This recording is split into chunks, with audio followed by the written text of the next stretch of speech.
Walang iya ka, Marian. Mga agaw ka. Inagaw mo sa akin ng sugar daddy ko. Hoy bruha, wala akong inaagaw sa'yo. Baka nakakalimutan mo, lahat ng lalaking dumaan sa buhay natin, hindi naman talaga natin pagmamay-ari. O ano ngayon, para sa akin lahat ng lalaking nagiging boyfriend ko, naging kabit ko man o niligawan ako, sa akin, pagmamay-ari ko. Sinusubukan mo talaga ako, haliparot ka? Iniinsulto mo ako ah. Titigil ba kayo o hindi? Ang ingay nyo na. Ano Bubbles, kakampihan mo na naman ang malditang babaeng yan? Kapag hindi ka tumahimik, masasaktan ka sa akin. Mga gaga, sinasaway ko lang kayo, tapos ako pang masama. Ganyan naman talagang ugali mo, hindi ba, be? Likas na sa'yo ang nagmamalinis pero pakialamera. Ang kakapal na mukha niyong pangalanan ako ng kung ano-ano ah. Gusto niyo ba talaga ng gulo? Pwes, magkalbuhan na tayo! At nauna ko nang sinabunutan ng dalawang babae na para sa akin, parehong mayabang at malandi. Walang ipinagbago ang mga kapwa ko babaeng, ibinaba na ang dignidad, pumatol sa mga lalaking may asawa magkapera lang. Pero hindi ko akalain na ang dating pag-iinggitan nila hahantong na sa malaking eskandalo. Ako po si Bubbles, 26 anyos sa kasalukuyan. Ang kwentong ibabahagi ko ay nangyari noong 23 anyos pa lamang ako, taong 2022. Aminado po ako na hindi ako mabuting ehemplo sa mga kabataan, Miss Winnie. Sa mura kong edad, natuto po akong dumiskarte ng patrayduran. Siguro, nagaya ko na rin ang ugaling ito sa nagpalaki sa aking baklang bugaw na sa kasamaang palad sumakabilang buhay na ngayon. Naging kabit po ako ng aking professor. Mahabang kwento po kung paano kami humantong sa ganito, pero para mas maintindihan niyo ang aking kwento, sisimulan ko po nung maghiwalay na kami ni Prof. Walang ya talaga! Hayop, manloloko! Buwisit na lalaki! Gaga, sinong kaaway mo? Nasa kalagitnaan tayo ng pagkain ng hapunan, bigla kang ngangawa dyan. Si Prof, hiniwalayan ako. Hindi na raw kaya ng konsensya niya na lokohin ang asawa niya. O ayaw mo nun? Hindi ka na magkakasala? Hiniwalayan ka na ng fafa mo? Baliw ka ba? Hindi ko lang siya basta fafa. Siya ang pangkabuhayan ko. Siya ang ATM ko. Paano na ako ngayon? Pati ang tuition ko sa school mapuputol pa dahil sa konsensya niya. Ayan, palagi ka kasing nakafocus na lang sa iisang lalaki. Kung dala-dalawang boylet ang kinakarelasyon mo, aba may banker ka na to the left and to the right. Bobo ka kasi. Ewan ko sa'yo, masyado kang mabait magbigay ng advice. Palibhasa, ikaw, sanay ka maging two-timer. Kaya ka pinag-iinteresang hatiin ng mga lalaki mo eh. Excuse me, nag-iisa lang si Fafa Castor ko, no? Galante na, may muscles pa. Tsaka hindi na ako lugi sa kanya kung tutuusin. Hindi kagaya ng ibang lalaking nakasama ko. Kung hindi ko sasadyain kunin ng mga suot na kwintas at iba pang mga mamahaling alahas, hindi ako magkaka-extra. Hay nako. Sinamaan ko ng tingin si Candy. Bida-bida na naman ang babae. Lagi na lang sa tuwing naglalabas ako ng sama ng loob, napakarami niyang sinasabi. Nagsisimula sa pagtatawag niya sa akin ng bobo at nagtatapos naman sa pagyayabang niya sa nag-iisa niyang kabit na si Castor. Kagaya ko, maagang nawala ng mga magulang si Candy. Bata lang siya sa akin ng 3 taon pero mas matalino at tuso siya kaysa sa akin. Nakilala ko siya dahil ako ang nagligtas sa kanya mula sa mga taong muntik na siyang ipakulong dahil ninakawan niyang isa sa mga nakasalubong niyang ginang. Hindi man siya kilalang snatcher pero marami na siyang nabiktima. Nang matuto siyang manlalaki, mas naging magaling siya sa larangang yon kesa sa akin. Hindi siya tumitira ng mga lalaking gwapo lang. Dahil ang gusto niya, mataba ang bulsa. Tuloy pati kami madalas na nabibiyayaan. Maliban na lang kay Maria na kagaya din namin, pangalawa sa puso ng lalaki ang moto sa buhay. Minsan na rin siyang nakapanakit ng legal na asawa, muntik nang makasuhan at makulong, pero nagmakaawa at nangakong lalayo na. Palibhasa nagpapaapi siya pero umangal naman ng magka-black eye na. Kaya heto sa lugar namin siya nag-i-stay at may bago ulit lalaki na bubuhay sa kanya pansamantala. Naabutan niya kaming nagtatalo ni Candy, kaya naman siya kaagad ang bumanat sa babae. Hoy Candy, tigilan mo nga kami sa pagyayabang na mabait at galante ang lalaki mo. Baka nakakalimutan mo, kabit ka lang kaya hindi pa rin mabait ang Castor na yan para sa akin. Isa pa mukha siyang bakla no? Kahit anong sabihin mo, hindi ako kasing malas kagaya ng pinagdaanan mo. Ginawa ngang reyna ng politiko pero binubugbog naman ang legal na asawa. Palibhasa, ginagamit mo ang puso mo kapalit ng pera, kaya madalas kang mapariwara eh. Habang ako, isang banta ko lang kay Castor ko, nanginginig na siya sa takot. Nagmamagaling ka no? Para sabihin ko sa'yo, mas magaling magtago si Mayor. Hindi kagaya ng una kong lalaki. Tatanga-tanga. Palibhasa, malakas ang loob mo dahil malaking halagang binibigay sa'yo ng lalaki mo. Akala mo ba, hindi darating ang araw na magsasawa din yan sa'yo? Malayo pa yon at hindi mo dapat pinoproblema. Wala ka namang karapatang pakialaman ng diskarte ko eh. Maghanap ka ng lalaking kagaya ng sugar daddy ko. Singhal ni Candy sabay walkout na ikinataas ng kilay ko. Ugali niya talaga, mauunang magyayabang tapos kapag nagantihan, lalayasan kami ng bonggang-bongga. Iiling-iling na tumayo na lang ako at dinala ang plato ko sa lababo. Kahit mga pakawala kaming mga babae, marunong naman kami sa gawaing bahay. Kanya-kanyang toka rin kami sa paglilinis ng tahanan naming naipundar mula sa perang iniaabot sa amin ng sari-sariling lalaking dumaraan sa buhay namin. Okay ka lang, be? Namamaga ang mga mata mo ah. Huwag mo na nga itanong ang obvious. Kita mo na nga hiniwalayan ako, hindi ba? Saan pa ako kukuha ng pantuition ko ngayon? Hindi naman ako kagaya nyo na pinaglalaruan lang ang mga lalaki. Para sa akin, sagrado ang mga DOM.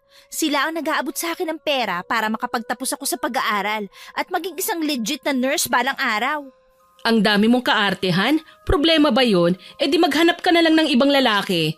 Pero kung ako sa'yo, si Baste na lang sanang sinagot mo. Complete package na. Gwapo, mayaman, bata pa. Hindi naglalayo ang edad niyong dalawa. Tigilan mo na ako bago pa ako maasar sa'yo ah. O bakit? Fafabol naman si Baste ah. Baduy nga lang pumorma. Ang hilig sa vintage eh. Mapanglait na wika ni Marian sabay halakhak. Mas lalong uminit ang ulo ko sa kanyang sinabi. Hindi ko pwedeng jowain ang best friend ko. Gwapo man si Baste at mayaman, hindi ko siya gugustuhin na makatuluyan. Lingid sa kanilang kaalaman, may kakayahan na mangulam si Baste. Ayon sa lalaki, namana niya ang kakaibang kakayahan mula sa nanay niyang lehitimong mangkukulam. Inis na binalingan ko na lang ng tingin si Marian. Bruha talaga ang babae, kahit kailan hindi siya uubra sa akin. Kung nagkataong ako ang mangkukulam, malamang bumulagta na si Marian sa sahig sa isang tingin ko lang. Sana tubuan ka ng bigote. Gigil kong wika sabay alis sa kusina. Naririnig ko pa ang pangiinis ng tawa ng babae hanggang sa tuluyan na nga akong makapasok sa kwarto. Kahit kailan, nakakaimbyerna na talaga si Marian. Walang pinagkaiba kay Candy ang pananalita. Pasmado ang bibig, kung meron nga lang bang description na ganun eh. Nahiga na lang ako sa kama at nag-isip.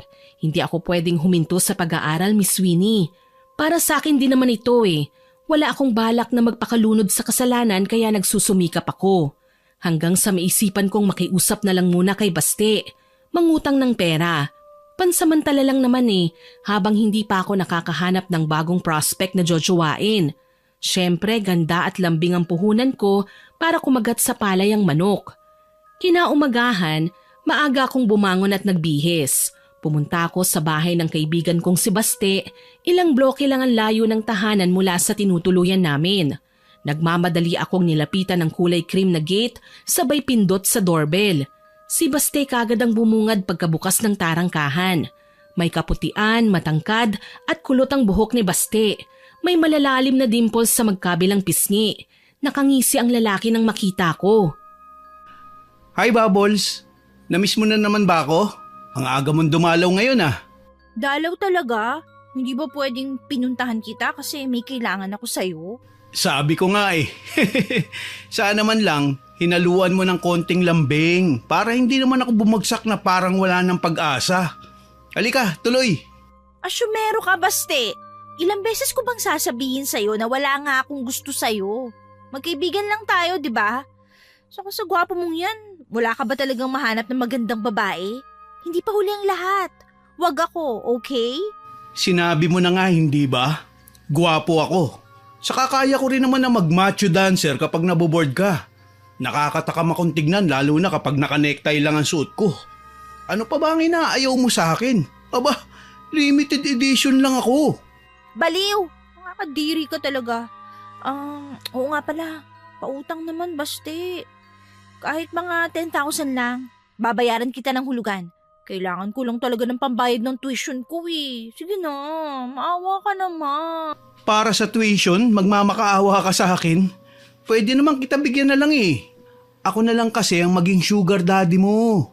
Gago ka talaga eh, no? Pautangan mo ba ako o hindi? Siya, halika. Sabayan mo na muna akong kumain bago ko ibigay sa'yo ang kailangan mo.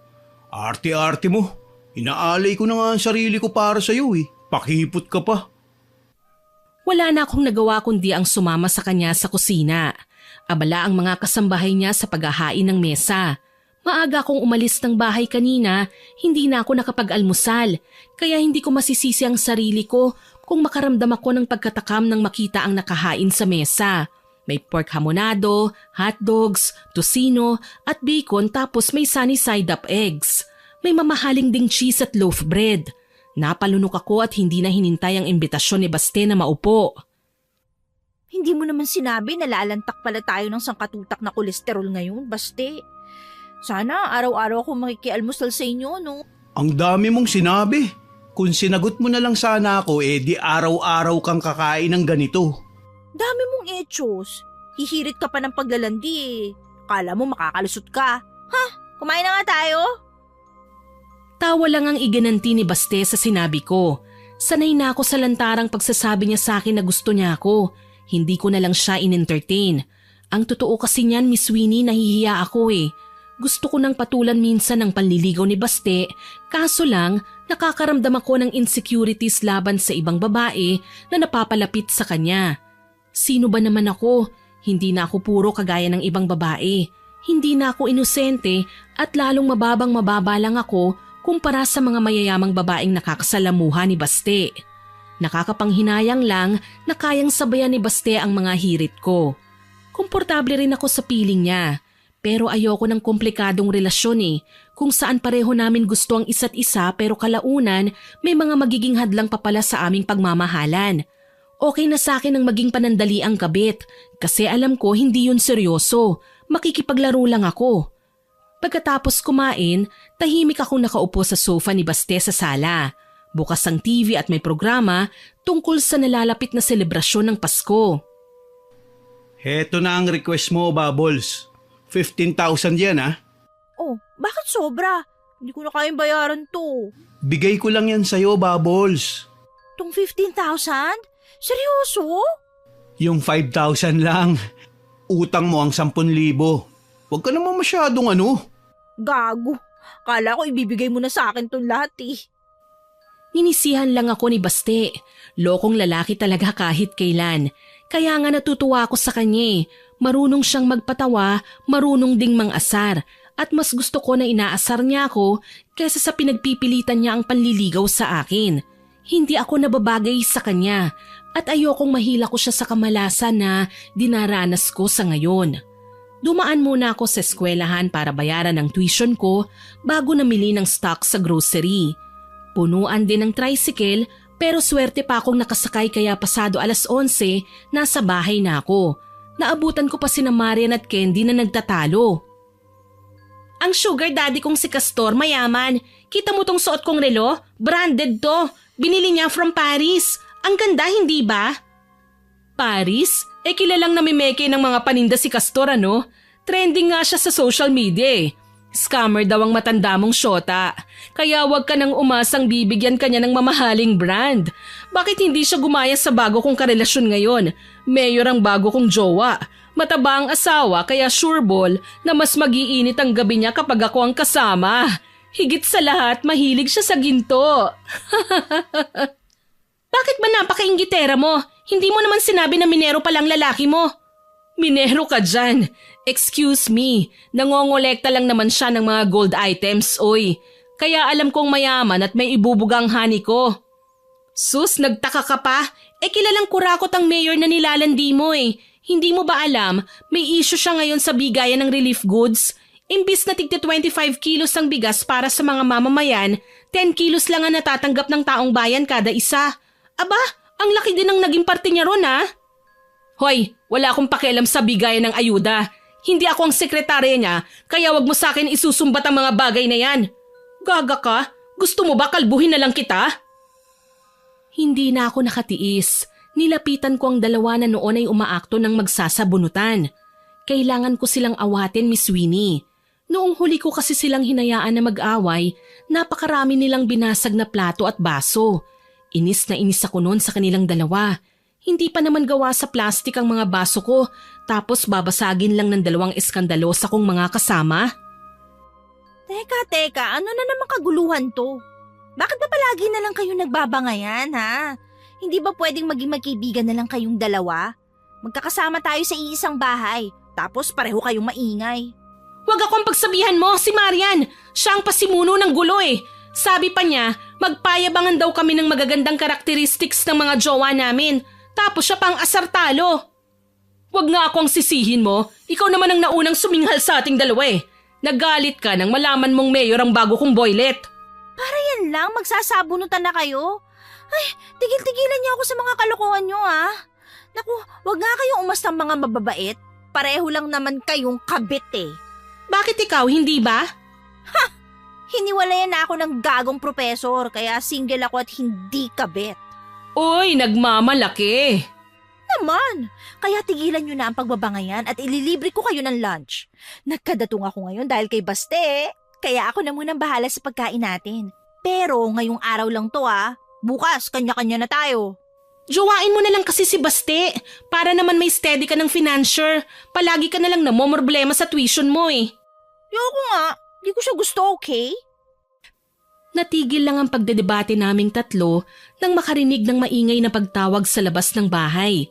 Base sa tono ng boses nito, kilala ko na kung sino ang buwisita namin. Si Castor. Candy, may sugar, may sweet. Nandito na naman ang daddy. Hayan, dumating ng isa pang syunga. Hoy Marian, hindi porket mas matanda ka sa akin, may karapatan ka ng laitin ng jowa ko ha? Tumahimik ka.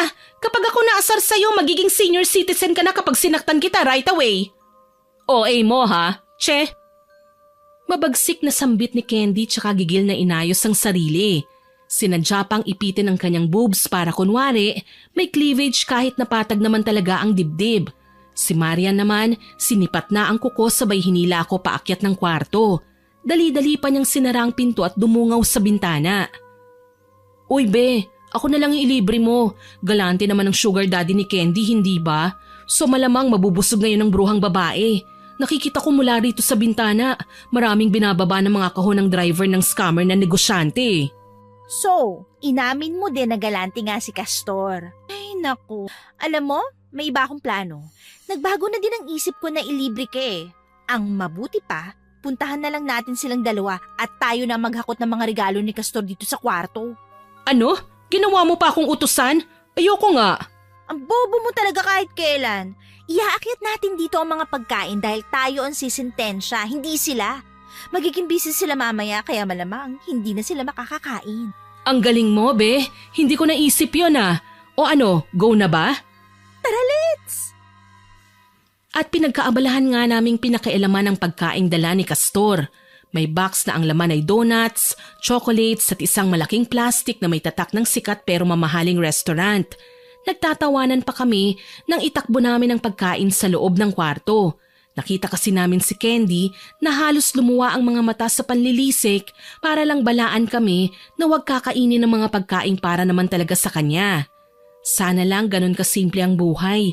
Sa mga taong kagaya namin na kahit maituturing na hindi patas lumaban, kaligayahan na namin ang makakain ng 3 beses sa isang araw. Maging masaya sa simpleng bagay at gumising na may lakas ng loob para lumaban. Hindi ko naman akalain na may mangyayaring eksena sa buhay namin na sisira sa paniniwala ng isa't isa at magiging dahilan para magkawatak-watak ang pagkakaibigan naming 3. Naisip ko ng magbagong buhay nang maabutan ko si Marian sa sala isang tanghali. Naghahanda ako noon para pumasok sa eskwela nang maulinigan ko siyang may kausap na lalaki. Kuryoso kong sumilip at napakunot ang noo nang makitang si Castor ang bisita. Wala si Candy dahil nagsha-shopping. Ano naman kaya ang ginagawa ng matandang ito sa bahay namin? Sayang hindi mo inabutan si Candy. Oo nga, gusto ko pa naman siyang regaluhan. Hindi ko naman alam na aalis pala siya ngayon. Ang sabi niya kasi sa telepono, Masama ang pakiramdam niya kaya kailangan niya magpahinga. Ako naman na nag-aalala, heto at napasugod kagad. Kaso lang, wala dito ang sugar and sweet ko. Kawawa ka naman. Matagal na ba niyang ginagawa sa ang bagay na ito? Oo, sa tingin ko, 5 beses na. Bilang na bilang ko mga pagsisinungaling sa akin ng sugar ko. Pero okay lang. Buti hindi mo siya iniiwan ano? Kung ako ang lalaki at ginaganyan ako, malamang hiniwalayan ko na siya. Sus, napakaraming babae sa mundo, hindi lang siyang kakaiba. Ano ang ibig mong sabihin? Napataas ang kilay ko nang tumayo si Marian at sumayaw-sayaw sa harapan ni Castor kahit walang music. Ang malanding gurang nanigas sa kinauupuan. Bakit nga naman hindi? Maikli ang suot na shorts ni Marian. Kita na nga ang kaluluwa sa sobrang ikli eh. Tapos likas pang maganda ang katawan ng babae. Biniyayaan ang katamtamang laki ng dibdib at puwet. Ang kanyang muka may lahing Koreana. Gawin mo akong number 2. Ako nang bahala sa lahat ng pagkukulang sa'yo ni Candy. Pero syempre, ibibigay mo sa akin ang lahat ng pangangailangan ko ha? Ano, deal? Paano ang sugar ko? Hindi ko siya pwedeng lukuhin. Magagalit siya sa akin. Nagmamalinis ka pa? Niloko mo na nga ang asawa mo para sa kanya, hindi ba? Tsaka hindi naman tayo palaging magkikita eh. Kapag hindi lang siya available, nandito ako para sa'yo. Nakita kong tuluyan na ngang nanlaki ang mga mata ni Castor at hindi na nakapagsalita. Pero alam ko may nangyari ng pagpayag sa pagitan nilang dalawa. Tila walang nakita na lumabas ako sa pinagtataguan at nagsuklay ng buhok. Halatang nagulat si Marian pero hindi siya gumalaw. Tumikhim-tikhim na nagtitigan lang sila ni Castor sabay tingin sa akin. Babalik na lang ako sa mga susunod na araw. Maraming salamat Marian. Pakisabi sa sugar and sweet ko, dumaan ako rito para kumustahin siya. Walang anuman Castor. Salamat din sa pagdalaw ha. Mag-iingat ka sa pag-uwi. Nang makaalis na nga ang lalaki, tsaka ko hinarap si Marian. Nakataas ang kilay ko nang tumingin sa kanya. Si Marian naman kunwari hindi pa ako nakita. Inis na hinablot ko ang braso niya nang kami na lang dalawa ang naiwan. Nang tumitig siya sa akin, basta na lang siyang humalakhak. Marian, ano yun? Sideline? Oo, at pareho tayong dumaan sa stage na ganito, ang maging kabit ng lalaking may asawa. Pero hindi tayo tumatraidor ng kaibigan, hindi ba? Di bale nang tawagin tayong mga kabit, basta wala tayong lamangan sa isa't isa. Walang agawan ng lalaki. Anong pinagsasasabi mo, be? Ikaw ang dumi-dumi lagi ng isipan mo. Wala akong ginagawang masama, oy. Kinakausap ko lang ang sugar daddy ni Candy. Talaga lang Paano? Sa pamamagitan ng pag-aalok ng sarili mo sa kanya na gawing number 2? Gaga ka ba? Ang OA mo, be. Wala ka na ba talagang ibang maisip na ibintang sa akin? Nakakaloka ka na. Narinig kita, lukaret ka. Kaya wag mo akong dadramaan na kunwari nasa teleserye tayo, Hindi mo ako maluloko. Hay nako, tigilan mo na nga ang kaartehan na yan. Oo na, aaminin ko na, okay? May pinaplano ko, be. Isang plano na ikapapangit ng bruhang si Candy. Baliw ka talaga, Tigilan nyo na yan, Kapag nagalit sa'yo si Candy, hindi na kita ipagtatanggol pa. Haler, kailan mo naman ako pinagtanggol? Play safe ka nga lagi Nagsisilbi kang referee, hindi ka marunong kumampi. Kung ako sa'yo, Marian, pigilan mo nang binabalak mo. Ayoko magkagulo tayo. Ayoko magkaroon pa kayo ni Candy ng hindi pagkakaintindihan. Ako ang hindi mo naiintindihan, be. Naiirita na ako sa kayabangan ni Candy Matagal na. Ang OA pa niya may gulay. Pati ba naman brands ng mga alahas, alam niya? Yung pagkababae nga niya, hindi maipagmalaki ang brand Kabit din lang naman siya. Kahit kailan maldita ka talaga. Ano ba kasi yung pinaplano mo? Balak kong tanggalan ng pangkabuhayan si Candy. Lalandiin ko ang mukhang bakla niyang sugar daddy na nagtatago lang sa kunwaring malalaking muscles niya para iwan na niya ng tuluyan si Candy. Pag-aawayin ko silang dalawa. Ay, Diyos ko naman! Napakagaga mo, Marian! Halatang bored ka sa buhay, Alam nyo, mas maganda kung magtrabaho na lang tayo ng marangal. Baguhin na natin ang mindset natin. Nakakasawa din palang manlamang ng kapwa. Tingnan mo ko, wala na akong nilalamang ang asawa ngayon. Happy ang life! Peaceful pa! Ayoko na ding maging kabit, Hindi niyo ba alam, pinagchichismisan tayo ng mga kapitbahay? Wala akong pakialam sa mga marites na yan. Ang importante sa akin, mas makalamang ako kay Candy. Kapag iniwan na siya ni Castor, mamumulubi na siya. At ako naman ang sisikat dahil may mayor pa ako. Ang babaw mo, Marian. Basta, kung may binabala ka masama, huwag mo nang ituloy. Sambit ko at tinalikuran na siya. Siguro naman tatandaan ni Marian ang mga sinabi ko sa kanya. Lumipas ang mga araw na wala akong napapansing kakaiba sa aking mga kasama. Gayunpaman, imbierna pa rin ako sa pangungulit sa akin ni Baste. Sa katunayan, nag-aabang ako ng masasakyang jeep noon pa uwi nang huminto sa harapan ko ang isang pulang kotse. Kilala ko ang nasabing sasakyan, kay Baste. Hey girlfriend, halika na. Iahatid na kita.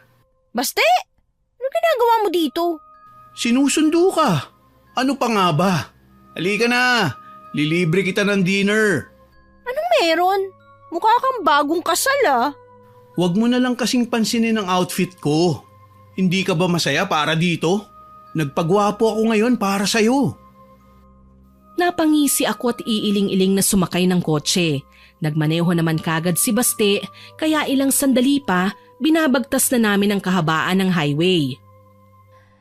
San ba tayo pupunta, Baste? Ikaw napag-ahalataan ka na talagang patay na patay sa akin. Kailan ko ba naman tinago ang feelings ko para sa'yo? Ewan ko sa'yo, loko-loko ka talaga. Dinala ako ni Baste sa isang mamahaling restaurant sa syudad. Maganda ang ambience, malawak at tahimik. At bawat customers na naroon, kumakain man ay may privacy. Sa harap ay may built-in stage kung saan may tumutugtog ng piano. Nagulat ako nang ipaalam sa akin ng lalaki na may reservation na siya doon. Aba, pinaghandaan mo talaga ang pagdala mo sa akin dito Oo naman, pero hindi lang tayo basta maghahaponan dito. Magdi-date tayo. Baste, alam ko mukha akong pera. Hindi mo din ako masisisi na maakit sa bawat bagay na pinapakita mo sa akin. Kaso nga lang, para saan ang lahat ng ito? Anong meron at kailangan mo akong pakitaan ng ganito? Sinabi ko naman sa'yo na matagal na kitang gusto, hindi ba? Umaasa ako na mabibigyan mo ko ng sagot. Narinig ko ang sinabi ni Baste, pero mas natuon ang atensyon ko sa nakikitang pares na naglalakad sa pinakadulong bahagi ng restaurant. Halatang malambing sila sa isa't isa pero alam ko mismo sa sarili ko na hindi dapat. Si Marian at Castor. Tumayo ako at sinundan ng dalawa. Wala namang nagawa si Baste kundi ang sundan din ako at samahan tungo sa kinaroroonan ng dalawang taksil. Uy, anong meron? Sina Marian at Castor niloloko si Candy. Pasimple din ang hirit ni Marian. Kala ko ba ayaw niya kay Castor kasi mukhang bakla. Tapos ano na namang kadramahan to? Ang Evil Twin Sisters. Grabe naman. Kailangan ko silang lapitan. Paano na ang tanong ko? Hindi mo pa ako sinasagot Pwede bang mamaya na? Mas importante to Gigil akong nagmarcha palapit sa dalawa. Naabutan ko pa silang nagtatawanan na animo silang dalawa lang ang tao sa lugar na yun. Lumapit ako para agawin ang atensyon nila. Nanlaki ang mga mata ni Marian nang makita niya akong nakatayo sa likuran ni Castor. Be, anong ginagawa mo rito? Malamang ko kumprontahin kayo. Ano ba ginagawa mo dito? Bakit kasama mo si Castor? Iha, hayaan mo ako magpaliwanag. Magpapaliwanag ka pa sa lagay na yan? Binalaan na kita, Marian. Ano na naman ang gagawin mo? At ikaw, Castor, kinulang na nga sa panghilod yung mukha mo, kumekerengkeng ka pa rin. Malapit ka na nga mag-senior citizen. Mahiya ka naman sa mga anak mo. At bago si Marian, may unang babae ka pang pinaglalaruan. Hindi mo man lang ba naisip si Candy? Oo nga, pareho kayong mga taksil. Baste, huwag ka nakikialam. Sorry na, Bubbles. Nakikiusyoso lang ako. Ipinaikot ko ang aking mga mata at pinagmasdan muli sina Marian at Castor. Napatayo na ng tuluyan ng may kaedaran ng lalaki at humarap sa akin. Ikaw, Castor, anong klaseng lalaki ka? Hindi ka na nga nakontento na may asawa ka, nagpaloko ka pa kay Candy, tapos ngayon, nagpauto ka pa kay Marian? Pinagtatawanan ka nga lang ng babaeng yan Alam mo kung ano sinabi niya sa akin tungkol sa'yo? Mukha kang bakla na nagtatago sa likod ng muscles mo. Ano? Sinabi mo yun, Marian? Sinabi ko na sa'yo ang totoo, hindi ba, be? Tsaka wala ka sa lugar para kumprontahin ako. Pwede ba umuwi ka na? Mamaya na lang tayo mag-usap. Alam ko kung ano mga sinabi mo. Pero pinaliwanagan na kita, hindi ba? Wala sanang traiduran. Kung galit ka kay Candy, sabunutan mo siya. Huwag mong idaan sa ganito. Nagmumukha ka ng ahas eh. Imbis na matakot si Marian, mas ipinakita pa niya sa akin ang pagmamalaki sa ginawa niya. Literal na sinampal ko ang babae para magising naman siya sa katotohanan na mali ang ginagawa niya. Nagulat ang lahat sa ginawa ko pero wala akong pakialam. Bago pa man makapagsalita si Marian, nagmamadali na akong umalis. Nakasunod lang sa akin si Baste, kaya naman bago ako makalabas ng restaurant, kaagad niya akong tinawag. Bubbles, sandali! Ano na naman? Kalma ka lang. Yung pagkain kasi natin, oh. Sayang naman kung iiwan na lang natin dun, di ba? Sorry, Baste. Pero kailangan ko nang umuwi. Teka lang, huwag ka namang ganyan. Sandali lang naman to eh. Sige na, kumain na muna tayo. Huwag naman nating sayangin ang inihanda ko, please. Sige na nga, oo na, okay? Kung di pa ako naawa sa'yo, malamang iniwan na kita dito. Nakakainis ka talaga. Ano ba kasi meron sa kanilang dalawa? Bakit sila nakikita ng palihim dito? Parang eksena sa ipinagbabawal na pag-ibig. Sa bagay, hindi na lihim yun kasi nga, nahuli na natin sila, di ba? Mali ka sa iniisip mo. Inaakit lang ni Marian si Castor para makaganti sa kayabangan ni Candy. Alam mo naman silang dalawa, di ba? Kahit ano na yatang gawin ko, hindi sila mapaglalapit. Akala ko talaga magjowa na sila eh. Naku, buti na lang talaga, hindi ikaw ang gumagawa ng ganung mga kalokohan. Kapag nangyari yun, hindi ako papayag. Magwawala ako, Bubbles. Baka hindi ko kayanin. Baka atakihin ako sa puso. Ang OA mo. Pinagsabihan ko na si Marian na itigil lang ginagawa niya. Sigurado magwawala si Candy kapag nahuli silang dalawa. Naku, war freak pa naman ang babaeng yun. Kaso lang ang tigas talaga ng ulo ni Marian eh. Ayaw niyang makinig. Kung tutuusin, siya pa naman ang pinakamatanda sa amin tapos siya pang pasaway. Nakaka-imbyerna talaga, naku! Oh, relax lang. Sige ka, magiging kamukha mo na si Castor. Papangit ka niyan. Nangaasar ka ba? Sabihin mo lang at iiwan kita agad dito. Joke lang, ikaw naman. Hindi ka na mabiro. Ang ibig ko lang sabihin, ang pogi ng kasama mo tapos ganyan ang reaksyon mo? Para bang lugi ka na ako ang kadate mo? Ganito na lang, kumalma ka. Huminga ka ng malalim, mag-focus ka muna sa akin, okay? Tapos, saka mo na lang sila pagalitan kapag nagkita-kita kayo sa bahay nyo. Alam mo, nai-imagine ko ng dalawang babae kapag magpang-abot sa bahay nyo eh. Ano na naman ang naiisip mo? Ha? Malamang, magsasabunutan silang dalawa kapag nalaman ni Candy na tinatalo siya ng kaibigan niyang ahas. Sino kaya sa kanilang dalawa ang unang makakalbo? Hindi ba? Ganyan naman talaga ang mga babae kapag nagagalit. Magsasabunutan ka agad. Aray! Aray! Bakit mo ako sinuntok? Luko-luko ka talaga, no? Gusto mo ba ikaw ang kalbuhin ko? O baka naman, mas bet mo ang suntok? Uy, wag naman. Nagjo-joke nga lang ako eh. Ikaw talaga ang init ng ulo mo. Kaya nga love kita eh. Mayos ka, Baste. Kapag ako naasar sa'yo, malilintikan ka talaga sa akin. Mabuti na lang na nahimik din si Baste. Hindi na niya ako kinulit hanggang sa matapos kaming kumain. Gentleman din pala ang loko eh, kahit pa ulit-ulit ko siyang sinisinghalan. Inihatid na niya ako sa bahay, kaya naman nagpasalamat ako sa kanya. Maraming salamat sa libreng hapunan na, Baste. Bubbles naman. Date natin yun eh. Date. Oh, paano? Aalis na ako ha? Oo nga, inihintay kitang makaalis. Ano pang tinatanga-tanga mo dyan? Paano ang good night kiss ko?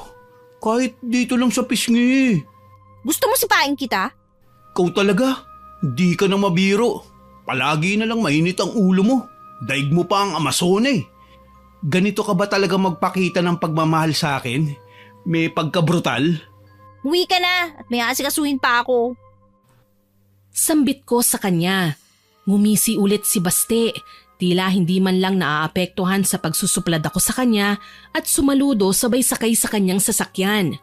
Hinayaan ko na siyang makaalis hanggang sa magpasya na akong isarado ang gate.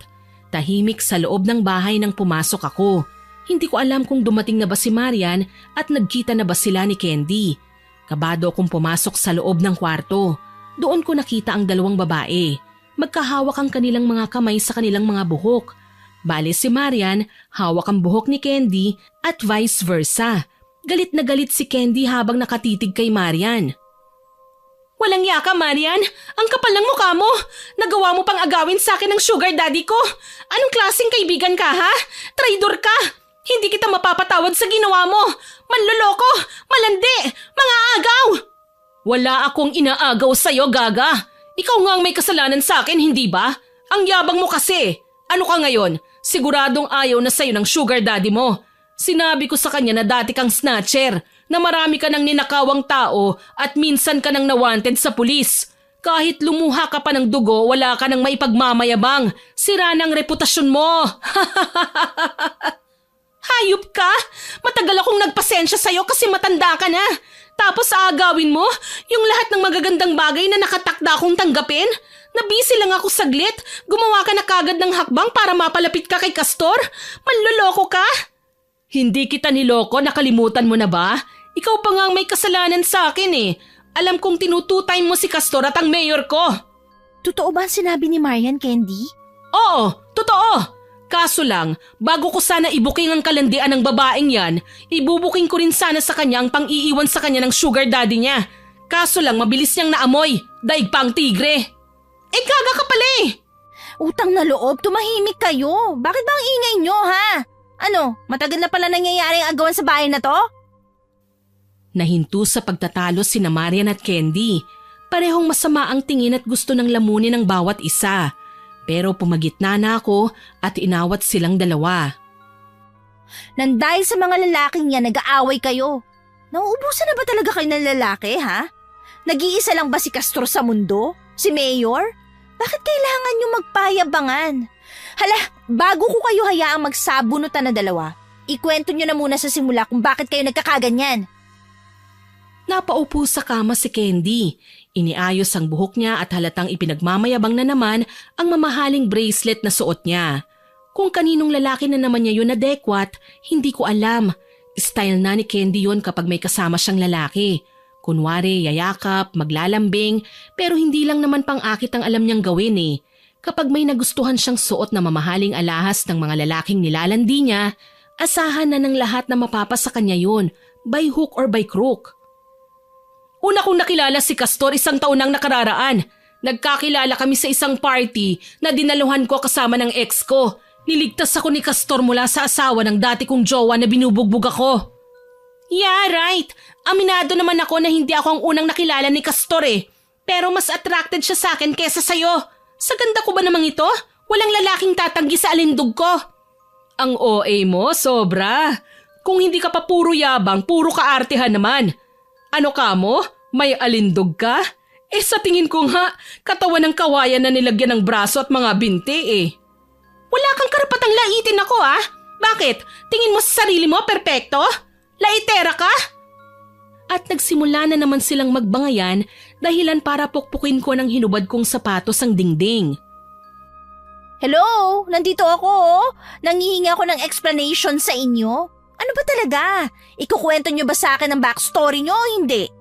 Ayun nga okay, nauna kong nakilala si Castor. Niligtas niya ako. Naging magkaibigan kami ni Castor. Tapos nang ihatid niya ako sa bahay, nakita niya si Candy. Naglalasing no ng bruhang babaeng yan dahil sa ninakawan niyang binata. Isinooli niyang pitaka kasi pogi, pero nalaman niya na pulis pala. Kaso dumating ang mga pulis at dinala siya sa presinto. Wala ka nun sa bahay be. Abala ka sa professor mo. Natatandaan niyo ba nung madetain sa presinto si Candy? Kung hindi pa siya halos maglupasay na magmakaawa sa amin na piyansahan siya, malamang hindi pa siya makakalabas ng kulungan. Umastang damsel in distress ang babaeng yan. Si Castor naman na masyadong maawain sa babae, binayaran ng mga dapat bayaran. At dahil atribida si Marian, nakipagpustahan siya sa akin dahil pareho naming pinlano na pagkaperahan si Castor sa kahit na anong paraan. Ang kaso lang, natalo siya sa pustahan, kaya bumagsak siya ngayon kay Mayor. Ay, may nakakatawa ha? Kung sungal-ngalin ko kaya yung bibig mo? Aba, wag mo akong hinahamon, Marian ha? Hindi ka na nahiya? Dahil sa kakatihan mo, pati ba naman napagsawaan ko na inaagaw mo pa? May nalalaman ka pang bakla si Castor, chu-chu-chu-chu, tapos ikaw rin palang mga ahas? Gaga, wala akong balak na landiin ang matanda mong jowa, kahit itanong mo pa sa kanya.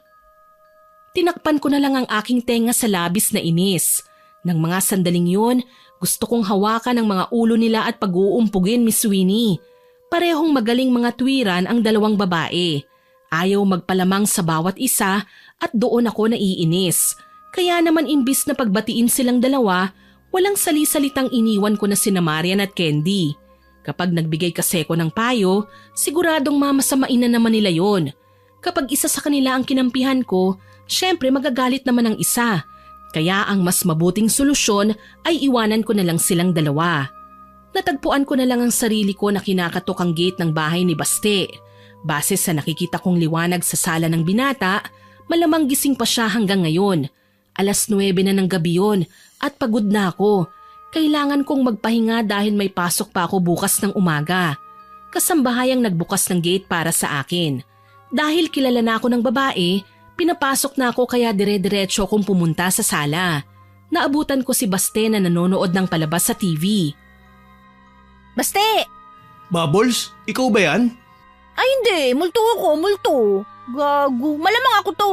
Nagulat ka pa mas nakakatakot naman yung mukha mo. Ang sama mo talaga sa akin kahit kailan. Oh, ano nga palang ginagawa mo rito? Huwag mong sabihing napag-isipan mo na ang sinabi ko sa'yo. Hala, gusto mo na akong angkinin kaya ka sumugod ng ganitong oras? Bubbles naman, virgin pa ako. Wala pa akong experience. Mukha lang akong astig pero... Aray! Kahit kailan, utak galunggong ka talaga. Ano na naman bang kasalanan ko sa'yo? Ikaw napaghahalataan ka na may gusto ka sa akin. Yang pananakit mo, sa ganyan din nagsimula ang love story ng lolo at lola ko. Kinilabutan ako sa sinabi niya.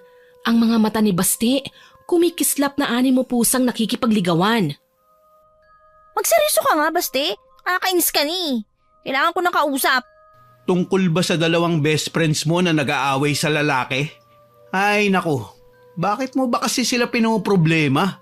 Kung sinagot mo na lang ba ako malamang dito ka na nakatira sa bahay ko. Walang aabala sa'yo. Marunong ka mangulam, di ba? Nanlaki ang mga mata ni Baste dahil sa sinabi ko. Iiling-iling siya pero tinaasan ko na lang ng kilay. Wala akong balak na maniwala sa sinabi niya. Issue nila yan, Bubbles. Ano naman ang kinalaman ng kulam-kulam dyan? Ito ang deal. Kapag tinulungan mo ko na turuan ng leksyon ang dalawa kong kaibigan, sasagutin kita. Sigurado ka ba? Tatandaan ko ang pangako mo Bakit kasi hindi mo sinabi sa akin kaagad? Halika. Tuturuan natin ang leksyon ng mga maldita mong kaibigan. Nagulat ako nang hilahin niya ako papunta sa isa sa mga kwarto. Samot-saring alalahanin kaagad ang sumagi sa isip ko. Kagaya ng ano kaya ang itsura ni Baste kapag nangungulam. Ibig kong sabihin, base sa mga nababasa kong libro, ang pangunahing karakteristik ng mangkukulam ay mailap, tahimik at weirdo. Mukhang kabaliktaran si Baste Madalas magpatawa pero pilit. Kaya ganun na lang ang pagtataka ko nang pagdating namin sa isa sa mga kwarto sa itaas ng bahay, may mga garapon na sa isang malaking estante. May iba't ibang laman ng mga yon. May insekto, mga likido, mga clay at kung ano-anong bagay at marami pang iba. Mangkukulam ka nga. Oo, pero hindi kagaya ng iniisip mo. High-tech na ang panahon ngayon. Minsan, kailangan na din ng mga mangkukulam na makipagsabayan. Hindi na uso sa amin yung itim na kandila, insenso at mga sumpa. Lahat ng yun, nandito na sa libro na ipinamana sa akin ni Lola. Iyang itim na libro? Oo. Teka, ano bang gusto mong gawin natin sa mga kaibigan mo? Hindi ba sila mamamatay dyan? Depende. Ano bang gusto mo? Magkaroon sila ng bulutong? O pagsukahin natin ng bulate? Kadiri ka, Basti. Buti na lang di mo ako kinukulam, no? Ilang beses pa naman kitang binasted. Bakit ko naman gagawin yun? Nagpahula na ako kay Chang. Isa sa mga anak ng lola ko na pinamanahan din niya ng kakayahan. Magaling siyang bumasa ng palad at nalaman niyang tayong dalawa nga ang magkakatuluyan. Kaya kahit ilang beses mo pa akong bastedin, tiwala pa rin ako na mahuhulog ka sa kagwapuhan ko. Huminga ako ng malalim para mabawasan man lang kahit papano ang konsumisyon ko. Umalis nga ako ng bahay para makalayo sa mga maingay kong kaibigan. Tapos pati ba naman dito, mabibingi ako sa kahanginan ni Baste. Sabihin mo na kasi sa akin, ano ba talaga? Ikaw nga ang pipili, hindi ba? Gusto ko sana natubuan sila ng mga buhok. Kahit saang parte ng katawan, basta yung magkakagulo silang dalawa hanggang sa magpasya silang iwan na si Castor at kalimutan. Para na din magtulungan silang dalawa at hindi na mag-away. Teka, alam ko ang sumpang yan. Hahanapin ko muna rito sa libro. Binuklat-buklat niya ang itim na libro at binasa ang mga nilalaman nun. Napataas ang kilay ko nang inilabas niya ang isang maliit na kawa at tansong sandok. Maya-maya pa, nagsisimula na siyang maghalo ng kung ano-ano sa kawali. Heto, sigurado ko nagagana ang sumpang ito para sa kanilang dalawa.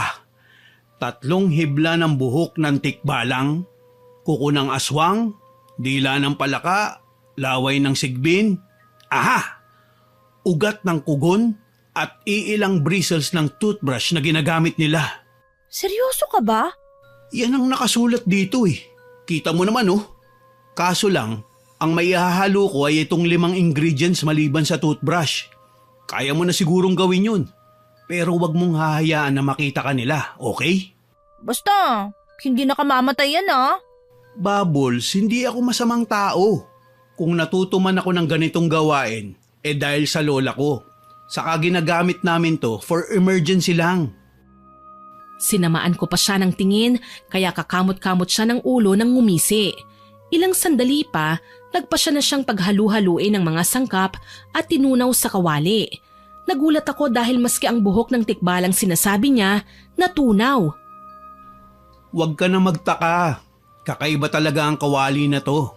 Kaya lahat ng bagay na nagsisilbing sangkap na nasa libro, natutunaw talaga. Okay.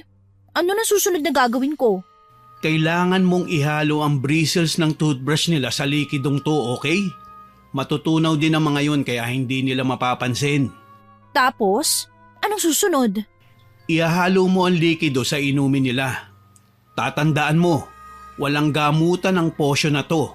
Hindi sila gagaling sa kahit na anong doktor o albularyo. Pero kusa lang nagagaling ang dalawa kapag magkakaayos na sila. Mahirap yan. Pero sa tingin mo, magbabati nga kaya sila? Walang imposible kung magtitiwala ka lang. Napatango ako at nagpasalamat kay Baste. Niligpit niya ang mga gamit pagkatapos niyang linisin. Magkasabay pa kaming bumaba sa sala at pinakain ulit ako ng binata. Hindi na rin ako tumanggi dahil kabado ko sa hawak kong likido eh. Martes o Biyernes ko lang daw ipapainom ang potion para mas mabilis na umepekto. Umuwi ako ng gabing yon na inabala ulit si Baste para ihatid ako sa bahay. Nandito na tayo, Bubbles. Maraming salamat Baste. Pasensya ka na at kinailangan kitang abalahin sa napakaraming bagay. Huwag mo nang isipin yun, Bubbles. Ang mahalaga, mapag-ayos mo na ang mga kaibigan mo. Mahirap nga naman ang sitwasyon kung saan ikaw ang naiipit sa pagitan nilang dalawa. Hindi ko alam na mabait ka pala. Aray, ang tagal na natin magkaibigan. Ngayon mo palang nalaman na mabait ako. Okay na sana eh. Kung pwede, wag ka nang magsalita. Nahahangina na ako sa'yo eh. Ikaw talaga. Ang init palagi ng ulo mo sa akin. Pinatatawa lang kita, Bubbles. Pero seryoso natutuwa ako sa'yo. Kasi halatang concern ka sa mga kaibigan mo. Oo naman. Bakit naman hindi? Matagal ko nang nakasama sina Marian at Candy. Kahit naging pariwar ang mga babae sila, hindi naman umabot sa punto na pinabayaan namin ng isa't isa. Ngumiti sa akin si Baste. Nakakapagtaka lang dahil sumeryoso ang mukha ng lalaki. Ani mo nag-iba ang ugali sa loob lang ng 1 segundo. Huwag kang mag-alala. Magkakabati rin ang mga kaibigan mo. Kapag natikman nila ang bagsik ng parusa mo, sigurado ko na pipiliin na nila na magkasundo kayo. Sana nga, Baste. Kapag ako nagsabi, magkakatotoo talaga yan, Bubbles. Magaling kaya ako. Sobra. Pumasok na ako sa loob ng bahay. Tahimik na ang paligid kaya naman nakampante ako. Sa wakas, makakapagpahinga ako ng walang hahadlang sa akin. Bago matulog, ginawa ko muna ang sinabi sa akin ni Baste. Kinuha ko nga ang mga ginagamit na toothbrush nila Marian at Candy. Ginupitan ko ang bristles ng brush tsaka ko hinalo sa likido. Kitang-kita ko kung paano nalusaw ang mga yun. Pagkatapos kong madagdagan ng sangkap ang dala kong likido, nagpasya na akong matulog. Kinaumagahan, maaga pa rin akong nagising at naghanda ng almusal. Sinamantala ko ang pagkakataon na wala pa ang dalawa. Hinaluan ko ang inumin nila ng likidong ginawa ni Baste. Kailangan nila itong maubos para umepekto ang kulam. Nakapwesto na ako sa hapagkainan nang bumaba na rin si Marian. Namamaga ang mga mata ng babae. Halatang nakatulog sa kaiiyak. Sunod naman na bumaba si Candy, mabangis pa sa tigre ang muka at masama ang tingin kay Marian. Halata sa itsura ng babae na hindi pa tapos ang pagtutuos nila kagabi. Saan ka nagpunta kagabi, be? Diyan lang sa tabi-tabi. Naisip kong magpahangin. Ayaw niyo makinig sa akin eh. Kasalanan ni Candy. Ayaw kasing paawat eh. Nang bibintang na inagawan, akala mo naman hindi rin kabit. Medyo mainit pa tong kape. Ano kaya kung ibuhos ko to sa mukha ni Marian? Sige, subukan niyo mag-away at iiwanan ko na talaga kayo. Bakit ba hindi niyo magawang ikalma ang mga sarili niyo? Pinagbabati na nga kayo pero ang tataas pa ng pride niyo. Natural, nagawan nga niya ako, hindi ba? Sa bagay, inggit na inggit kasi kayo sa akin dahil ang mga gamit ko mamahalin, may pangalan, sikat. Hindi kagaya nyo, pareho kayong sanay sa ukay kaya mukha kayong dugyot. Asus, makapagsalita ka parang hindi ko nilabhan ang panty mo na pakalat-kalat sa banyo. Mahiya ka naman, uy! Marian, tama na. Nawalan na ako ng gana. Eto na lang kape ang iinumin ko. Mamaya na ako kakain kapag umalis ng alipores ni Satanas dito. Sambit ni Candy, sabay kuha ng kape na tinimpla ko at umalis. Malamang sa terrace tumambay si Candy. Ganun ang gusto niya yung palagi siyang nakikita ng mga tao. Palaging pinupuri, palaging binabati. Si Maria naman ang hinarap ko nang maiwan kaming dalawa sa kusina. Ikaw, wag mo sabihin na mag-walk out ka din. Mukha ba akong walkout queen? Dito lang ako, no? Tsaka mukhang masarap tong niluto mo eh. Pancakes, pang mayaman. Huwag mong sabihin sa akin na binigyan ka na naman ni Baste ng pera. Aba, nakakapagduda na kayong dalawa. At bakit niya naman gagawin yon? Hello? Magbabagong buhay na ako. Naghahanap na ako ng matinong trabaho. Pero sa ngayon, pa-sideline lang muna ako. Kaya huwag ka na magtaka kung may pera ako, no? Siya, huwag ka na nga maraming tanong. Malamig na ang kape mo, inumin mo na yan. Salamat ha, ang bait mo ngayon. Ngumiti lang ako kay Marian bilang ganti, pero binabantayan ko ang kape niya. Napapangiti ako ng lihim na makita kong ininom niya ang laman ng tasa. Si Candy naman ganun din. Ubus na ang laman ng tasa niya nang bumalik. Sigurado ako ngayon, nasa loob na ng katawan nila ang likidong ginawa ni Baste. Ilang oras lang ang hihintayin ko, epekto na ang potion na pinainom ko sa kanila. Para hindi ako mahalata, naligo ako at nagbihis. Totoong may klase ko ngayon pero half day lang. May balak akong dumiretso kina Baste mamaya pagkatapos ng klase. Obe, aalis ka? Oo, may pasok ako, hindi ba? Ikaw, wala ka bang lakad? Teka, bakit parang namumutla ka? Hindi ko nga alam eh. Masama lang talaga ang pakiramdam ko. Para akong lalagnatin. Uminom ka na ba ng gamot? May paracetamol sa medicine cabinet. Sige mamaya, iche-check ko. Nasa na nga pala si Candy? Hayun, nagkulong sa kwarto. Nag-e-emote pa rin hanggang ngayon. Paano naman si Castor? Anong plano mo? Ipagpapatuloy mo pa ba ang binabalak mo? Hindi pa kami nakapag-usap. Hindi ko alam. Sa itsura ni Candy mukhang wala siyang balak na pakawalan si Castor. Ang problema lang, siniraan ko na siya ng todo kay Castor eh. Wala na siyang dignidad sa lalaki niya. Langya ka talaga. Tigilan mo na yan, okay? Nakita mo naman ang resulta eh. Masakit sa tenga ang pagwawala ni Candy. Mag-usap kayo ni Castor ng maayos. Tapos kausapin mo din si Candy. Hindi magandang tingnan kung palagi na lang kayo nag-aaway. Baka nakakalimutan mo. Walang magandang maidudulot sa atin ang pagbabangayan. Saka hindi magandang tingnan kung magkakasira kayo ni Candy. Mas maganda nga kung magbagong buhay na din kayo eh. Kung susubukan nyo lang mag-apply, maraming tatanggap sa inyo. Pasensya ka na, Be ah. Ako pa naman ang maituturing na ate pero ako itong walang disiplina. Naiinis lang talaga ako kay Candy eh. Tama ka, napakababaw ng dahilan ko. Hayaan mo, kakausapin ko rin ang malditang babaeng yun. Basta ang sa akin lang, pag-isipan mo ang sitwasyon ngayon. Ayoko magsisika sa huli, Marian. Tinuring na kitang kapatid. Sambit ko sa kanya na ikinayuko ni Marian. Umalis na ako at hindi na nagtagal pa sa pakikipag-usap sa kanya. Napatingala ako sa bintana habang nag-aabang ako ng masasakyang jeep. Namataan ko si Candy na nagme-makeup at bihis na bihis. Hindi ko na lang siya pinansin at sumakay na sa pinakauna kong pinara. Matuling lumipas ang buong umaga. Kinahapunan, dumiretso ko sa bahay ni Baste. Ano? Napainom mo na ba ang potion sa kanila? Oo, nagawa ko na. Ano na mangyayari sa kanila? Makakaramdam sila ng kakaiba sa katawan nila. Mahihirapan silang matulog at may magsisimula ng tumubo sa mga katawan nila. Yun na yun? Pagkainom nila, magkakasakit na sila? Paano naman magkakabati ang dalawang babae? Mamaya niyan, mas pag-initan pa nila ang isa't isa. Gagawa tayo ng drama tungkol kay Castor. Palalabasin natin na siya ang kumulam sa kanila para magkampihan ng dalawang babae at itaboy na ng tuluyan ng matanda. Kapag nangyari yun, edi tapos na ang problema. Hayaan kitang asikasuhin ng lahat ng to ha. Huwag kang papalpak, Baste. Siyempre naman, pero kailangan kong humingi sa'yo ng kapalit sa serbisyo ko. Ay, ano na namang kadramahan yan? Sasagutin mo ako at magiging girlfriend na kita kapag nagkabati silang dalawa. Napasimangot ako sa kanyang sinabi, pero hindi naman ako makaangal. Malaki ang utang na loob ko kay Baste. Bukod pa sa napakarami na niyang naitulong sa akin, kaya ayokong tanggihan ng lalaki. Isa pa, sakali man na maging boyfriend ko siya, hindi talaga ako lugi dahil bukod sa mayaman na at mabait, may itsura pa. Ang ikinasisimangot ko lang ay ang sitwasyon. Nagmumukha kaming nagpipilitan para lang maging magjowa. Dumagdag pa sa alalahanin ko ang langit at lupa na agwat naming dalawa. Kasi Baste, best friend lang talaga ang turing ko sa'yo eh. Best friend ka dyan. Matagal mo na akong mahal, no?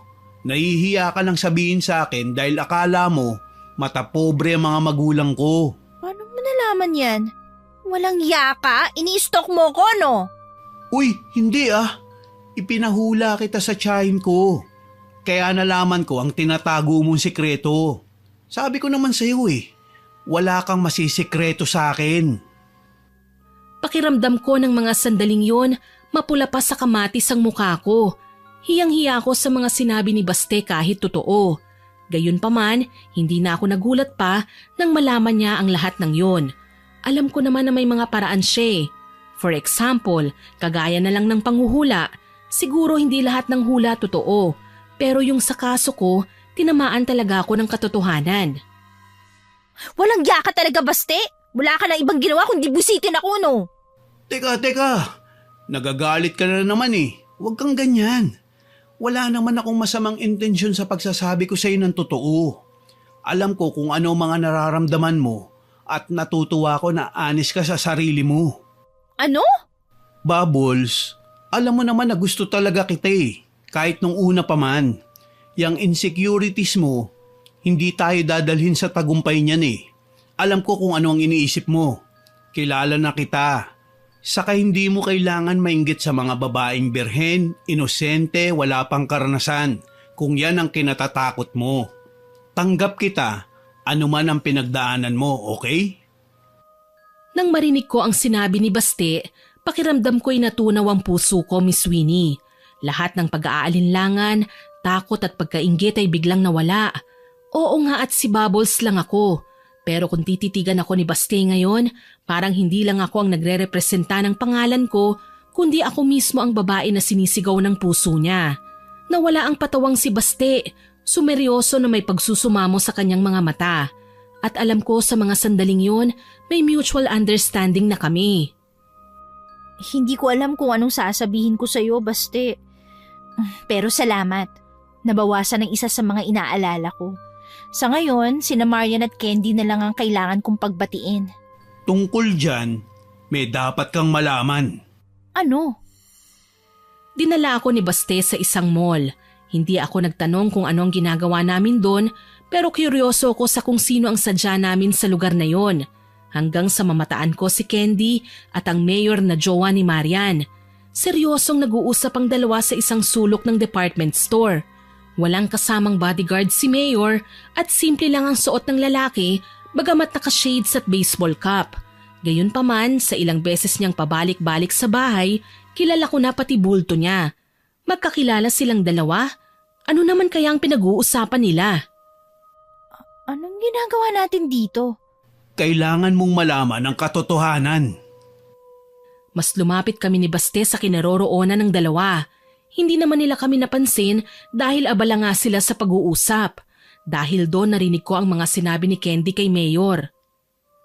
Mayor, nagawa ko ng pinag-uutos mo. Nagawa ko ng ipabaling ang atensyon ni Marian sa ibang bagay. Nagsasawa na rin akong umastang maldita sa harapan nilang dalawa eh. Isa pa, diring-diri na talaga akong makapiling si Marian. Ano pa ba kasi ang kailangan mo? Nangangalit ang bagang nagsalita si Mayor. Base sa narinig ko, sinabi niya na hindi pa bayad si Candy sa mga utang ng dalaga sa kanya. Natuklasan ko na dati na palang may atraso si Candy kay Mayor dahil sa pagnanakaw. Nang maging jowa nga ni Marian ng lalaki at dumalaw sa bahay, nakita niya si Candy. Ginawa niya kagad ng paraan na makausap ang babae. And the rest is history. Kung ganon, hindi nagtututime kay Castor at Mayor si Candy. Nagbabayad lang siya ng utang. Isang kasalanan na matagal na niyang dapat na itinigil. Nagkatinginan kami ni Baste.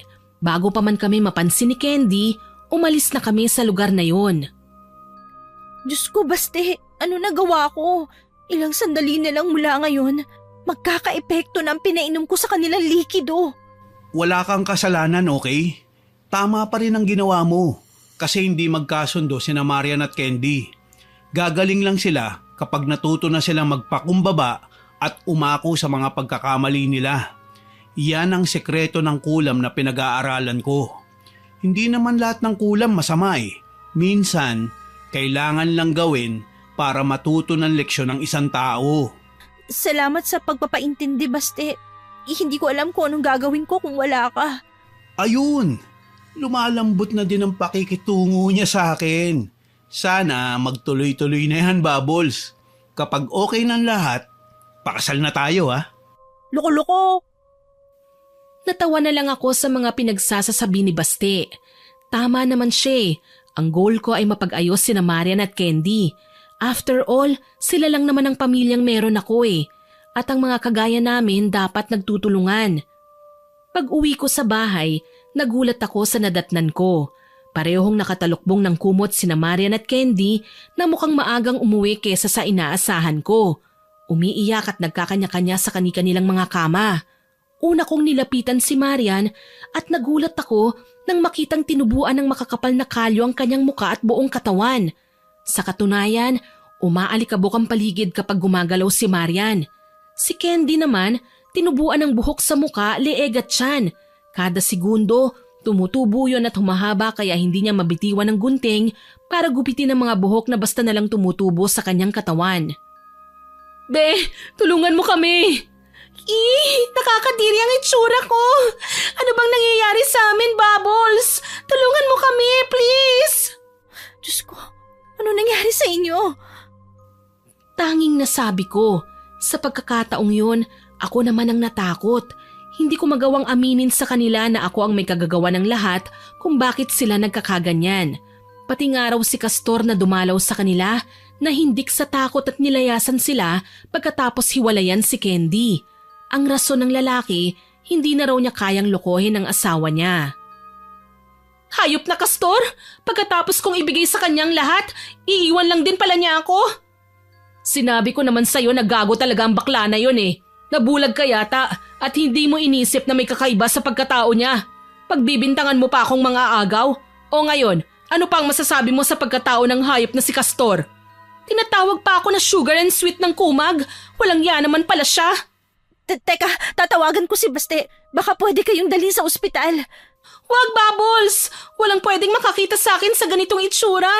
Pwede ba hayaan mo na lang ako rito? Ako rin, ayokong pagtawanan ng mga tao. Kita mo na nga nagmumukha na akong bato. Hindi ako makapagsalita habang pinagmamasdan ng itsura ng dalawa kong kaibigan. Si Marian, nagsusugat na ang muka kapag nagbabago ang ekspresyon. May mga dugo na sa iba't ibang parte ng katawan niya kapag nalulukot sa bawat paggalaw. Si Candy naman, mas makintab pa ang buhok na tumutubo sa balat niya kesa sa sarili niyang buhok na kailangan palaging i-reband. Mabuti na lang dumating si Baste. At least may makakasama akong magsasabi sa akin kung ano ang mga kailangan kong gawin. Anong nangyari? Baste, sina Marian, nakakadiri ang mga itsura nila. Tulungan mo naman ako na maipagamot sila Hindi ba sinabi ko na sa'yo? Pero Baste… Ganito na lang. Ako na ang bahala, okay? Huwag kang mag-alala. Pagmumukain natin silang ginagamot ng doktor para naman hindi sila magduda sa'yo. Tatawag ako ng isang kakilala. Siya na ang pupunta rito.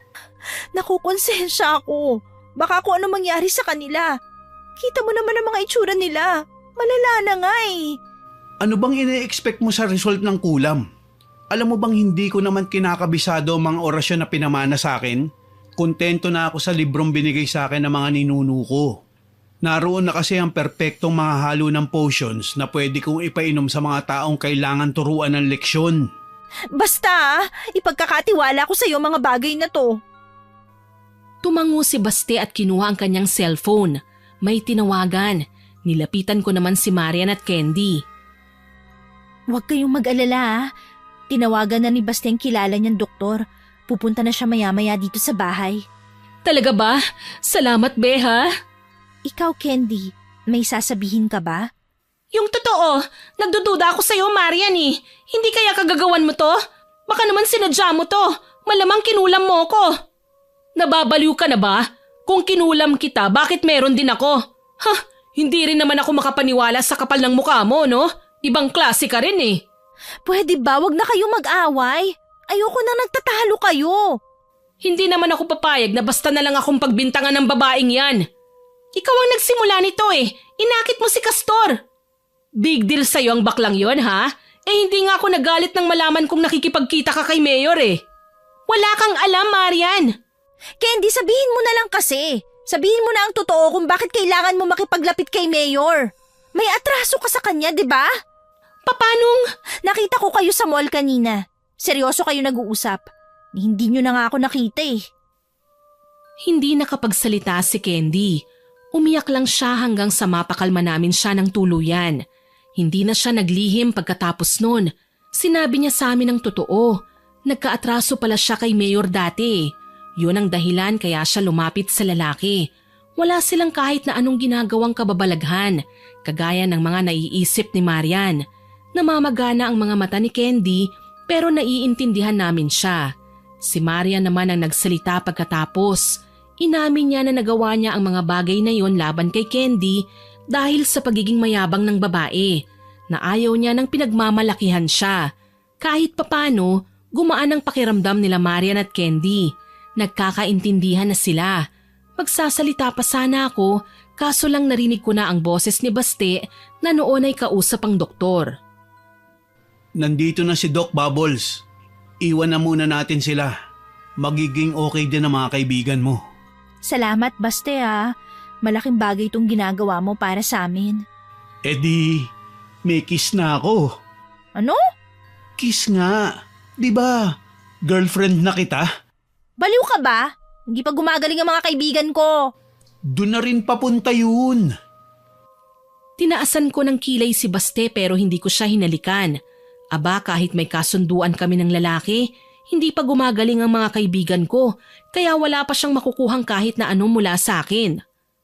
Lumipas ang mga araw at halos wala pang pinagbabago ang itsura nila Marian at Candy. Tila naging dahilan yon para magbago ang ugali ng dalawang babae. Nabawasan ang pagiging maingay.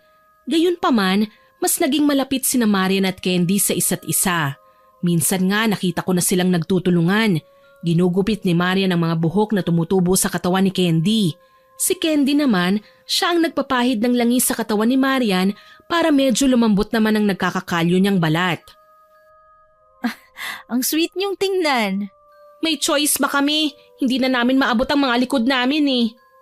Tsaka tama ka, be. Walang sino man ang pwedeng magtulungan kundi tayong tatlo lang. Nagkausap na kami ni Marian, Bubbles. Bali may mga naipon na kasi kong pera eh. Balak naming magtinda dito sa bahay. Magpagawa tayo ng sari-sari store. Mukhang maganda ang plano niyong yan. Pwede kaya ako makisali? Bakit hindi? Negosyo natin ang bubuuin natin eh. Normal lang naman siguro na pagplanuhan natin tong tatlo, hindi ba? Napangiti ako, Miss Winnie. Hindi naratay sa kama sina Marian at Candy. Hindi sila nanghina o dumating sa punto na kailangan nilang maghingalo dahil sa nangyari sa kanila. Medyo ilang lang silang lumabas ng bahay dahil sa kanilang pisikal na anyo. Pero habang tumatagal, nakakasanayan na nilang makita ang malaking pagbabago sa mga itsura nila. Isang araw, abala kami sa pag-aasikaso ng tindahan nang dumating si Castor. May hawak siyang bulaklak para kina Marian at Candy. Ibang-iba na ang itsura ng lalaki. May suot pang scarf at mukhang naglagay na rin ng eyeliner sa muka. Castor? Ikaw ba yan? Oo dear, ako nga. Malaki ang nagawa ni Candy para tuluyan na akong hiwalayan ng asawa ko. Anong ibig sabihin nito? Alam ko ng bakla si Castor noon pa man. Ako nga lang ang nakakaalam ng sikreto niya, kaya ako siya binlockmail eh. Ano? Bakla ka, Castor? Oo mga dear. Pinilit lang ako ng mga magulang ko na ipakasal sa asawa ko kasi nga mga negosyante kami. Hindi pwedeng wala kaming lahi. Habang tumatagal, hindi ko na talaga kayang pakisamahan ng asawa ko. Kaya kinuha ko si Candy bilang babae. Nung gabing makilala ko si Marian, siya dapat ang kukontratahin ko. Kaso lang, mukhang palaban at hindi marunong umarte, kaya umatras ako. Hanggang sa makilala ko ang kaibigan niyang si Candy. Siya na lang ang kinasabwat ko kasi mas mahilig sa branded ang babae at nakakalimutan ang gawin sa akin ang kadalasang ginagawa nila ng mga nauna niyang kabit.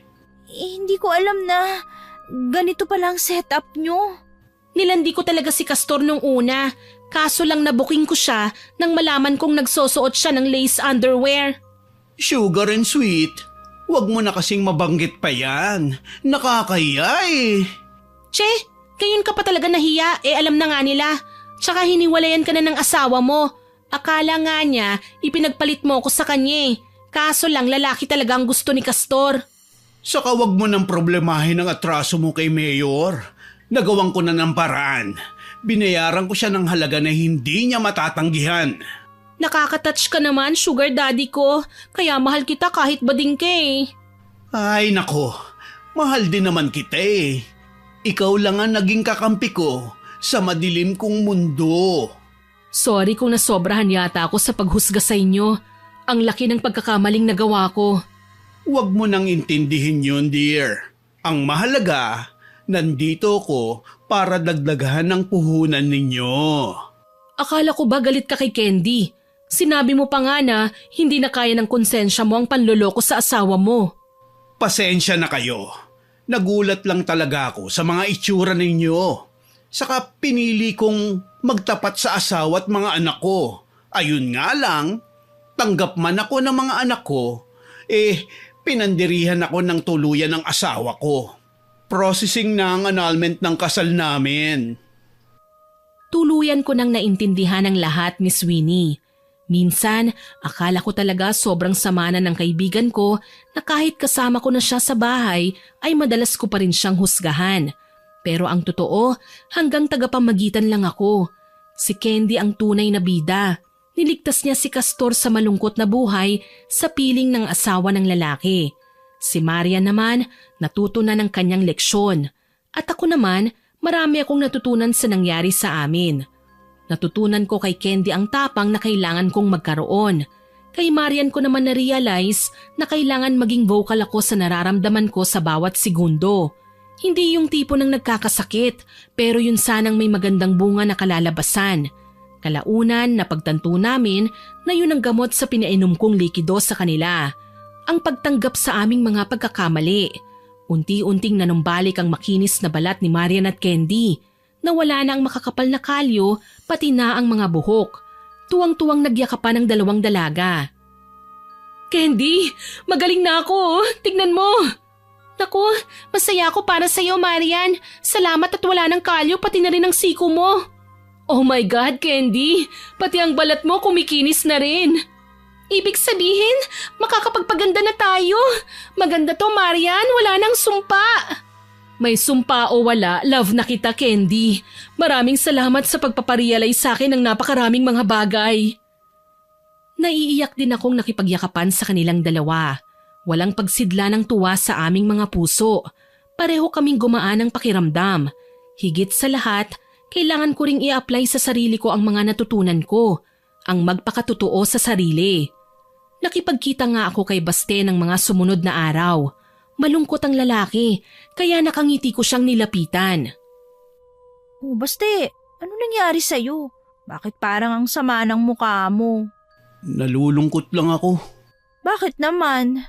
Eto, napagtanto kong wala pa rin ako makukuhang kasiyahan kahit sinakripisyo ko ng lahat para sa babaeng mahal ko.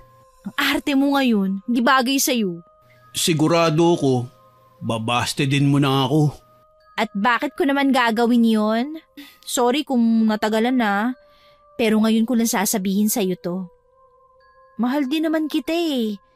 Tama ka na umatras ako kasi ang dami kong insecurities. Pero naisip ko, bakit ko ba kailangan maramdaman yun? Mahal kita, mahal mo din naman ako. Ang kailangan lang, kung bubuo tayo ng relasyon, kailangan natin na maging honest sa isa't isa, hindi ba? Oo naman. Yan ang pinakamahalagang bagay sa isang relasyon bukod sa pagmamahal. Niyakap ko si Baste. Alam kong magiging mahirap pa ang mga pagdaraanan namin sa mga susunod na araw. Pero masaya na ako sa aking mga natutunan. At araw-araw, alam kong gagawin namin ang lahat mapasaya lang namin ang isa't isa. Sa ngayon, going strong pa rin po ang relasyon namin ni Baste. Kilala ko na ang mga magulang niya at tanggap nila ako sa kabila ng mga pinagdaanan ko. Sina Marian naman at Candy, napalago na ang negosyo at hindi na binalikan pa ang pagiging number 2 sa mga buhay ng may asawa. Palagi din kaming dinadalaw ni Castor kaya mas doble ang saya lalo na at kung gaano siya kagalante, tumoble rin ang panlilibre ng lalaking pinili niyang mahalin. Hindi man naging madali ang lahat, tiwala ako na malalagpasan namin ang bawat pagsubok. Matuto lang tayong pakinggan ang ating mga sarili, pati na ang bawat sitwasyon para maiwasan ang hindi pagkakasundo. Oo nga pala, isa na po akong registered nurse at masaya ko pong ibabahagi sa inyo na nagtatrabaho na ako ngayon sa isa sa mga private hospital dito sa Maynila. Hanggang dito na lamang po. More power po sa inyong channel at God bless. Sana po ay nagustuhan niyo ang ibinahagi kong kwento. Pero bago ko po tapusin ito, hindi ito makukumpleto nang walang shoutout sa masusugid nating listeners. Shoutout po kay Renz Urmeneta, kay Mary Grace Radovic from Germany, kay Shin Asalan, kay Agnes Masa, kay Raven Revenge, kay Sinon Kayabyab from Sambales, hello din po kay Celerina from Kuwait, kay Japi Portes, kay Rai at Sagaledo family, kay Pretty Mix Yasmin, kay Rowena Ungria, kay Cecilia Plaza. Shoutout din po kay Joy Kaminge from Taguig na nag-comment po sa Pintasera na Madrasta upload. Ang sabi po niya, excited daw po siyang umuwi galing trabaho para mapakinggan ang stories natin. Naku, salamat po ma'am sa papuri at sa magandang komento po ninyo.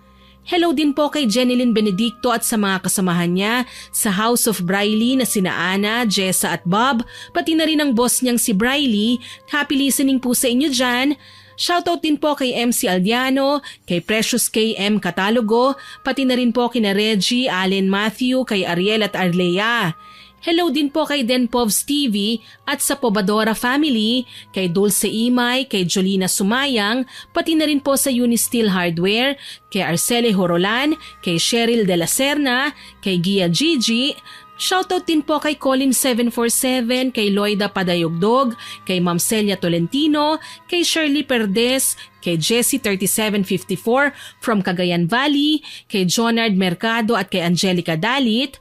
Hello din po kay Elaine Violanda at sa asawa niyang si Arnulfo Rebolio Jr., kay Argeline Lasona, kay Gem Shop, kay Jenmer Garcia na avid listener po natin, kay Nurse Charito Abellanosa, kay Sweet Corn, kay Yoyon at Delan Pesquera, kay Chambi Aguilar at sa Tri Apos, kay Rosemary Casonete, kay Gatas Milk na first listener po natin sa Pasaway na Magkapatid Upload at kay Sesang Primo. Salamat po sa inyong lahat na nag-comment at nakinig. Abangan nyo pa po sana ang mga susunod kong upload ha, at huwag kalilimutang mag-subscribe, like, share and comment sa stories natin. Para po mabilis nyong makita kung may bago tayong upload, pindutin nyo lang po ang notification bell para lagi kayong updated. Aasahan ko pa rin po ang inyong suporta ha. Ang goal po natin ay maka 100k subscribers tayo, kaya tulungan nyo po akong ma-reach yun. Muli, ako po si Miss Winnie na nagpapasalamat sa inyong pakikinig.